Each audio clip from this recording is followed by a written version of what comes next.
South Africa's Minister of International Relations and Cooperation, Maite Nkoana-Mashabane, says the country is working closely with the UK on a range of issues from security threats to scientific breakthroughs.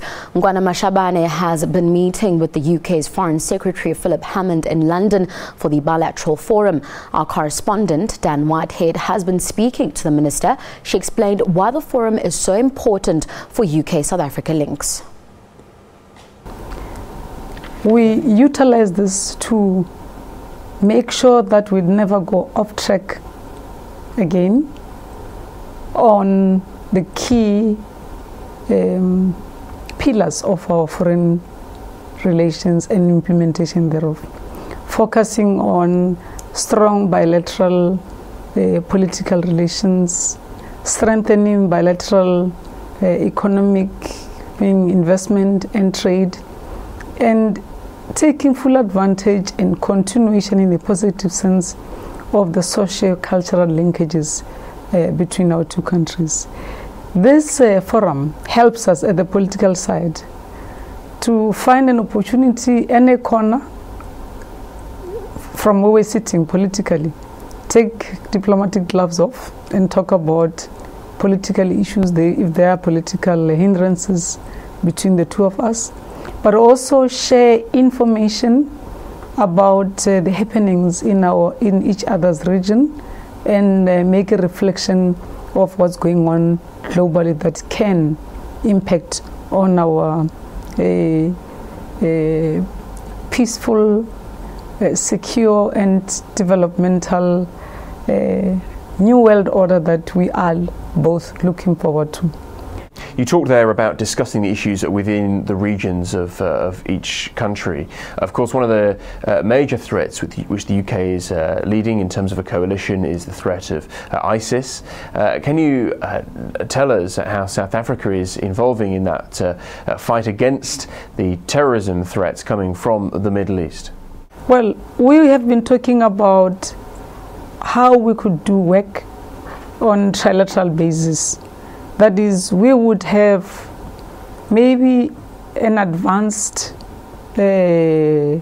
information about the happenings in a given country because of proximity, but that we might need support materially for us to be able to jointly deal with such kind of challenges.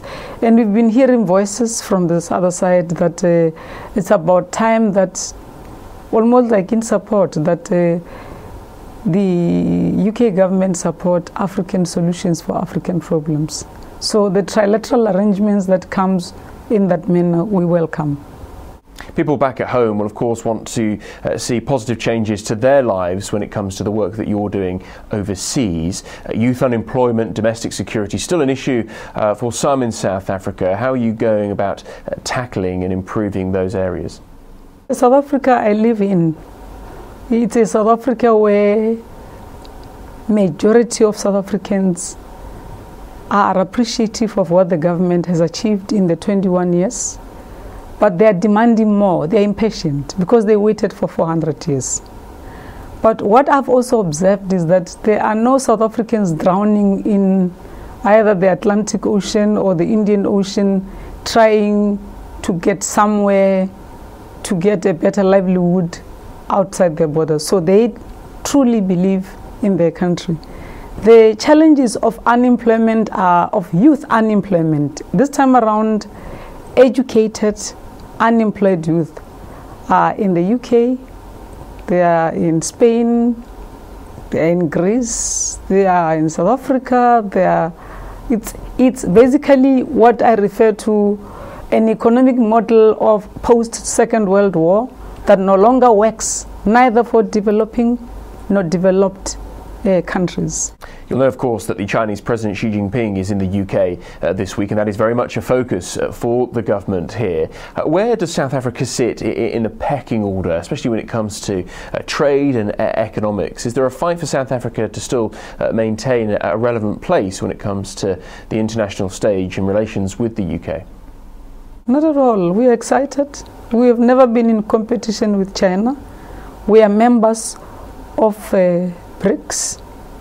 and the second or the first regional center for BRICS will be based in South Africa. We are in the final preparations of that. South Africa will be hosting the Forum for Africa-China Cooperation at heads of states level from the 4th to the 5th of December. And we are happy that we no longer would hear from our historical friends asking, what are you doing with China? Almost like China is taking over the historic connections. China is working in partnership with us on infrastructure build and beneficiation of our mineral resources. So we are happy. At least 9 people are dead and thousands of others